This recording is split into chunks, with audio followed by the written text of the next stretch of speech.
اب سماعت فرمائے حضرت علامہ مولانا مفتی خاقان مدنی صاحب۔ اللہ وحدہ والصلاة والسلام علی من لا نبی بعدہ وعلی آلہ واصحابہ وذریاتہ اجمعین، اما بعد فاعوذ باللہ من الشیطان الرجیم، بسم اللہ الرحمن الرحیم۔ لقد من اللہ علی المؤمنین اذ بعث فیہم رسولا، صدق اللہ العظیم۔ رب اشرح لی صدری ویسر لی امری واحلل عقدۃ من لسانی یفقہوا قولی۔ ان اللہ وملائکتہ یصلون علی النبی یا ایہا الذین آمنوا صلوا علیہ وسلموا تسلیما۔ تمام احباب مل کے پڑھیے الصلاۃ والسلام علیک یا رسول اللہ وعلی آلک واصحابک یا سیدی یا حبیب اللہ، الصلاۃ والسلام علیک یا سیدی یا نبی اللہ وعلی آلک واصحابک یا نور اللہ۔ نبی مکرم شفیع معظم رسول محتشم صلی اللہ تعالی علیہ وآلہ وسلم کی ایک حدیث پاک ہے، ابن ماجہ شریف کے اندر موجود ہے، جلاء الافہام میں ابن قیم نے بھی سے نقل کیا ہے۔ حضور علیہ الصلوۃ والسلام نے فرمایا، لیس من عبد یصلی علی الا بلغنی صوتہ حیث کان۔ فرمایا کہ جو بندہ بھی مجھ پہ درود بھیجتا ہے، میں اس کے درود و سلام کو سنتا ہوں، اس کا درود مجھ تک پہنچتا ہے۔ حیث کان، فرمایا پڑھنے والا جہاں سے مرضی پڑھے، مدینے میں رہ کے پڑھے، مکے میں رہ کے پڑھے، عرب میں پڑھے، عجم میں پڑھے، دنیا کے جس کونے سے کوئی مجھ پر درود و سلام پڑھتا ہے، اس کا درود و سلام مجھ تک پہنچ جاتا ہے۔ حضرت ابو دردہ رضی اللہ تعالیٰ عنہ آپ فرماتے ہیں، قلنا، ہم نے حضور سے یہ سوال کیا، ہم نے یہ کہا، بعد وفاتی کا یا رسول اللہ، یا رسول اللہ، ظاہری حیات سے آپ متصف ہیں، آپ ہمارے درود و سلام کو سنتے ہیں، آپ تک پہنچتا ہے، کیا آپ کی ظاہری حیات سے پردہ فرما جانے کے بعد بھی آپ ہمارے درود کو سنیں گے؟ سرکار علیہ الصلوۃ والسلام نے اس کا جواب دیتے ہوئے ارشاد فرمایا، نعم بعد وفاتی۔ فرمایا کہ اے میرے غلاموں، آج اگر کسی کونے سے بھی کوئی میرا امتی مجھ پر درود بھیجتا ہے، میں اس کے درود و سلام کو سنتا ہوں۔ فرمایا کہ جب میں دنیا سے پردہ فرما جاؤں گا، تب بھی اگر کوئی میرا امتی درود و سلام پڑھے گا، اس کے درود و سلام کو بھی سنوں گا۔ حضور نے بے دلیلی بات نہیں ارشاد فرمائی۔ حضور علیہ الصلوۃ والسلام دلیل نہ بھی دیں، حضور کا قول ہمارے لیے دلیل ہے، حضور کا فرمان دلیل ہے، قرآن کی نص، حدیث کا فرمان ہمارے لیے دلیل موجود ہے۔ لیکن نبی پاک نے دلیل یوں ارشاد فرمائی اور یوں کہیں کہ عقیدہ اہل سنت کو یوں بیان فرمایا، فرمایا ان اللہ تعالی حرم علی الارض ان تأکل اجساد الانبیاء فنبی اللہ حی یرزق۔ فرمایا کہ اے میرے امتیوں، یہ کوئی اچنبے کی بات نہیں، کوئی حیرانی کی بات نہیں ہے۔ کہا اگر عام بندوں پہ قیاس کیا جائے تو بندہ مر جاتا ہے، مٹی میں مل جاتا ہے۔ کہا لیکن جو رب کا نبی ہوتا ہے، اللہ تبارک و تعالی جب اس کے جسم اقدس کو زمین کے پاس امانت رکھتا ہے تو زمین پہ حرام فرما دیتا ہے کہ وہ اس کے جسم کو کچھ کہہ سکے۔ اب بھی کسی کو تشفی نہ ہو تو وہ کہتا ہے چلو جی مردہ جسم پڑے ہوئے ہیں، آگے تو کچھ نہیں ہے۔ لیکن حضور نے یہ بھی فرمایا فنبی اللہ حی یرزق، سند صحیح کے ساتھ ہے روایت۔ فرمایا کہ اللہ کا نبی اپنی قبر کے اندر زندہ ہوتا ہے، اسے رب رزق بھی عطا فرماتا ہے۔ اور دوسری حدیث میں حضور فرماتے ہیں اسمع صلاۃ اہل محبتی واعرفهم، فرمایا کہ میں اہل محبت کے درود کو خود سنتا بھی ہوں اور انہیں پہچانتا بھی ہوں۔ تو ایک دفعہ بآواز بلند پڑھیے الصلاۃ والسلام علیک یا رسول اللہ وعلی آلک واصحابک یا سیدی یا حبیب اللہ، الصلاۃ والسلام علیک یا سیدی یا نبی اللہ وعلی آلک واصحابک یا سیدی یا نور اللہ۔ میں نے آپ کے سامنے جو آیہ مقدسہ تلاوت کی، اس میں آپ مختلف عنوانات اور مختلف زاویوں سے اس آیت کو سنتے رہتے ہیں. جو میرا موضوع ہے اس حدیث پاک کے اندر بھی جیسا کہ میں نے یہ بیان کر دیا کہ نبی پاک علیہ الصلاۃ والسلام ظاہری حیات سے پردہ فرما جانے کے بعد بھی قبر انور میں زندہ ہوتے ہیں. یہ عقیدہ اہل سنت ہے. ہمارے اکابرین نے، علماء نے، محدثین، مفسرین نے اس عقیدے کو جا بجا اپنی کتابوں کے اندر نقل فرمایا ہے. جو میں نے آپ کے سامنے آیت پڑھی اس میں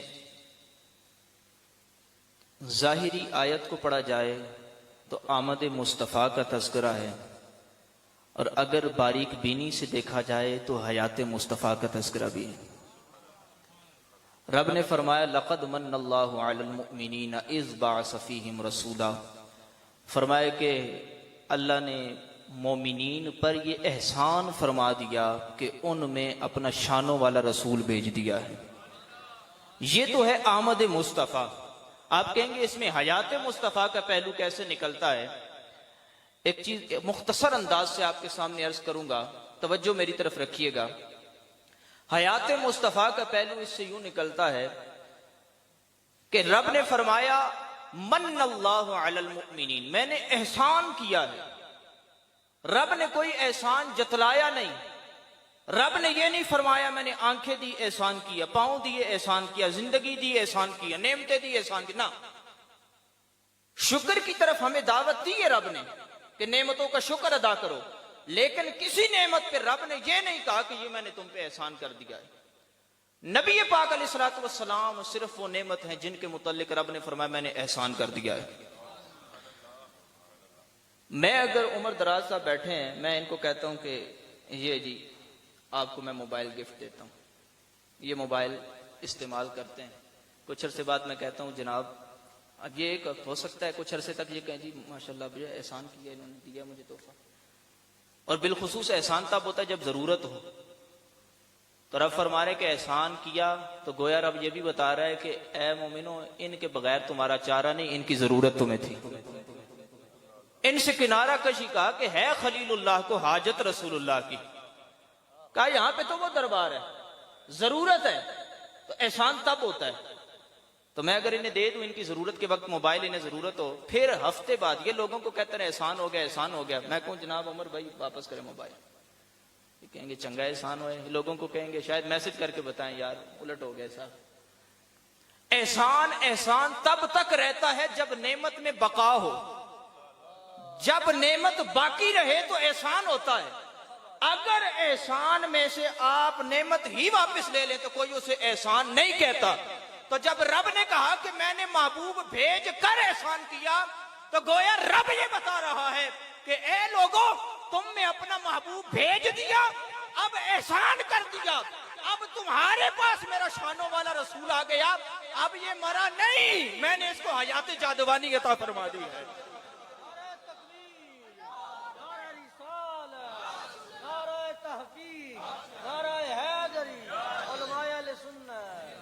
کہا کہ احسان ہے یہ، تو واپس لینا تو احسان کی پھر کاٹ ہو جائے گی، پھر احسان نہ رہا. تو رب نے دے دیا پھر واپس نہیں لیا. کہا اے میرے محبوب کے غلاموں اب یہ جو میں نے تمہیں شانوں والا رسول دے دیا اب تمہارا کیا کام ہے؟ اما بنعمت ربک فحدث، اب لوگوں کو بتاؤ کہ ہم پہ احسان ہو گیا، ہم پہ احسان ہو گیا کہ ہم میرا اپنے شانوں والا رسول بھیج دیا. کیوں جی اگر ہم یہ کہیں کہ احسان ہو گیا پھر ہم یہ ساتھ کہیں جی رب نے رسول لے بھی لیا ہم سے، تو پھر احسان تو نہ رہا، کیونکہ احسان کے اندر نعمت کی بقا ضروری ہے. تو نبی پاک علیہ الصلوۃ والسلام کی حیات اور بقا مانیں گے تب یہ احسان کی تکمیل ہوگی. یہ ایک چیز ہو گئی. پھر یہاں پہ امام بہقی رحمۃ اللہ علیہ آپ سند صحیح کے ساتھ ایک روایت لے کے آپ نے فرمایا الانبیاء احیاء فی قبورہم یصلون. آپ نے فرمایا کہ یہ بات ذہن میں رکھو، حضور نے فرمایا ہے، سرکار علیہ الصلوۃ والسلام کی سند صحیح سے روایت ہے، فرمایا کہ نبی اپنی قبروں میں زندہ ہوتے ہیں انہیں رزق بھی دیا جاتا ہے. سند صحیح کے ساتھ. سند صحیح اس لیے کہہ رہا ہوں، یہ نہیں صرف کہہ رہا ہوں، روایتوں میں موجود ہے، اس کی صحیح سند ہم ثابت بھی کر سکتے ہیں. اس لیے کہہ رہا ہوں کہ آپ جوان طبقہ جانتے ہیں کئی لوگوں نے وسوسے ڈالے ہوئے ہیں کہ جی صحیح تو ہمارے پاس ہی ہے، دوسروں کے پاس ہے ہی کوئی صحیح حدیث نہیں. تو سند صحیح کے ساتھ روایت موجود ہے. اور پھر میری بالکل گفتگو جو ہے وہ مختصر ہوگی، 5 منٹ آپ کے سامنے مزید بات کروں گا. 1-2 دلیلیں اور آپ کے سامنے عرض کرتا ہوں. شہید کہتے ہیں جی وہ کیا ہے؟ زندہ ہے مردہ؟ کیا ہے؟ اتنی زندگی ہے اس کی. رب نے فرمایا لا تحسبن الذین قتلوا فی سبیل اللہ امواتا، کہا مردہ گمان بھی نہیں کرنا. حتیٰ کہ رب نے ہمارے گمانوں پہ پکڑ نہیں رکھی. رب نے بس اتنا فرمایا کہ ہاں عزم کر لو گے گناہ کا تو پھر ایک گناہ لکھا جائے گا، لیکن ویسے اگر گناہ کا خیال آ گیا، گمان آ گیا تو اس کے اوپر گناہ نہیں لکھا جاتا. حدیث میں موجود ہے، اس کو ہم کہتے ہیں ویسے خیال آ جانا. لیکن فرمایا کہ عام جتنے بھی گناہ ہو ان کا ذہن میں خیال آ جائے تو پکڑ نہیں، لیکن شہید کو اگر کوئی مردہ کہے گا تو اس کو پکڑوں گا. اتنی حیات اس کی ہمیں بیان کی. پھر ساتھ ہی ہم یہ دیکھیں قرآن کہتا ہے انعم اللہ علیہم من النبیین والصدیقین والشہداء. فرمایا رب نے جن پہ انعام کیا ہے وہ نبی ہیں، صدیق ہیں، شہداء ہیں.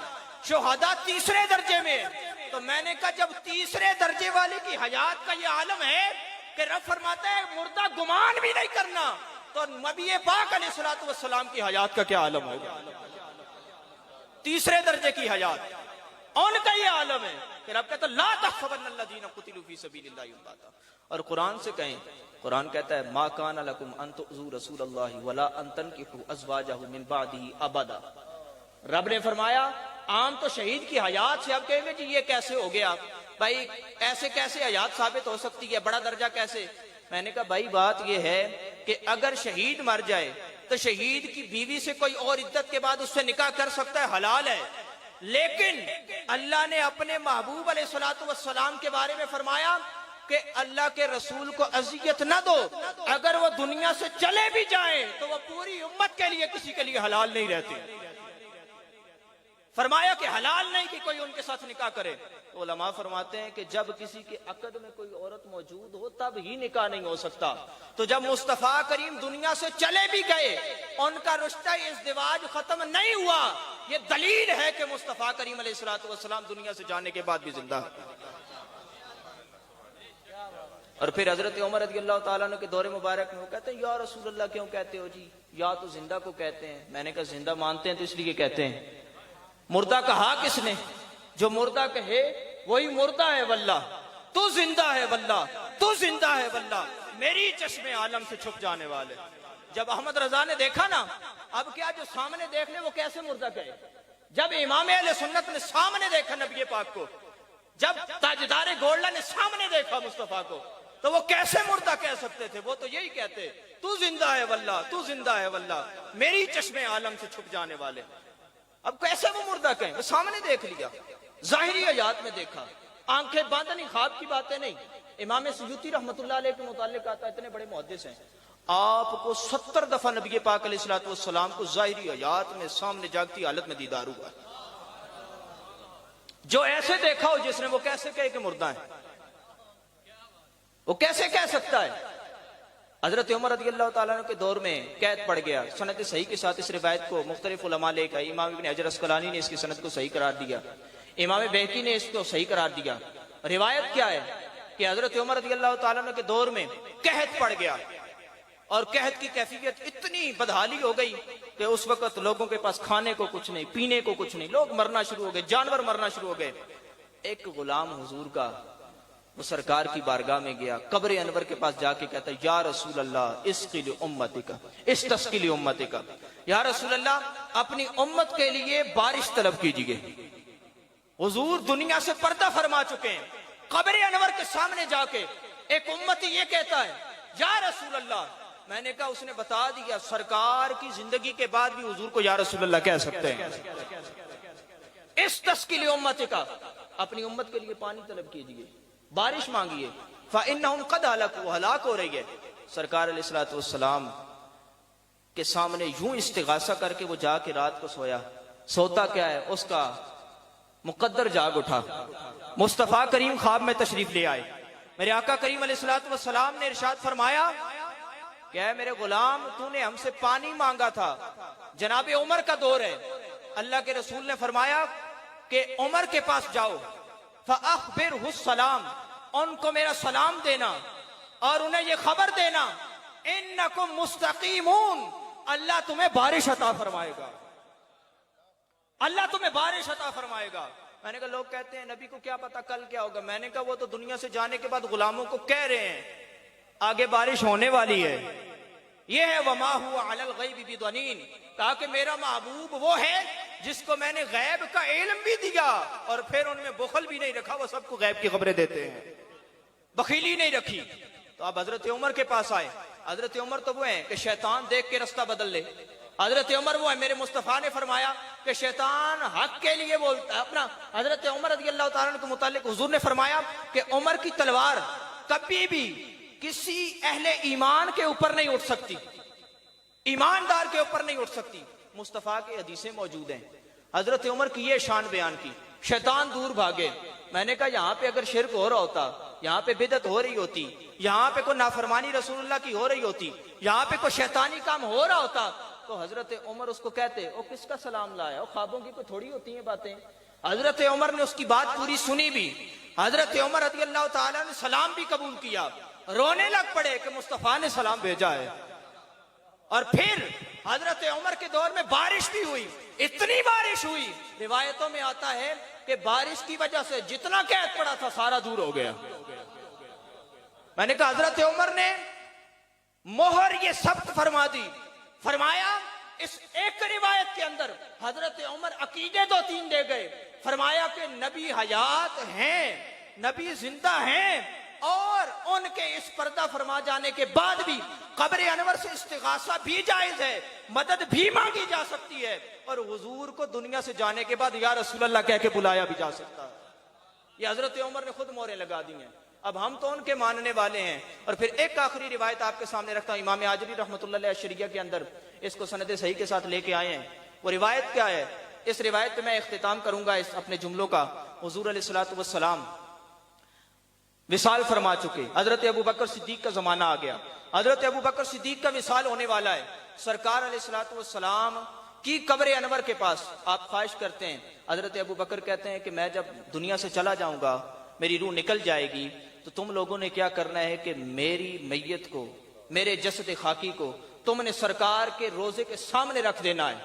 اور کہا کہ تم لوگوں نے استغاثہ اور دعا کرنی ہے. بعض روایتوں میں مولا علی سے یہ کہا, مولا علی سے یہ کہا. حضرت صدیق اکبر آپ کا جب روح نکل گئی, وصال ہو گیا, اب کیا ہوتا ہے کہ اہل خانہ آپ لے کے جاتے ہیں قبر انور کے سامنے, دروازہ بند ہے, اور وہ کہتے ہیں یا رسول اللہ, آپ کا یہ غلام صدیق اکبر یہ خواہش رکھتا تھا کہ میرے مرنے کے بعد مجھے حضور کے ساتھ دفنا دینا, لیکن اس نے یہ کہا ہے کہ اگر آپ کی طرف سے اجازت ہوئی تو تب اندر دفنانا, اگر اجازت نہ ملے تو جنت البقیع میں دفنا دینا. اب اتنے جملے پورے ہوئے, کہتے ہیں روزہ رسول کا دروازہ کھلا, اور صحیح سند کے ساتھ یہ روایت موجود ہے کہ روزے کا دروازہ کھلتا ہے اور اندر سے آواز آتی ہے ادخلوا الحبیب الی الحبیب, کہا یار کو یار سے ملا دو.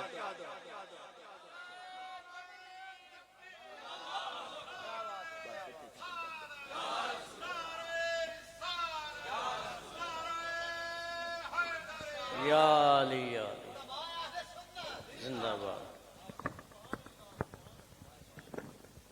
ماشاءاللہ خوبصورت انداز میں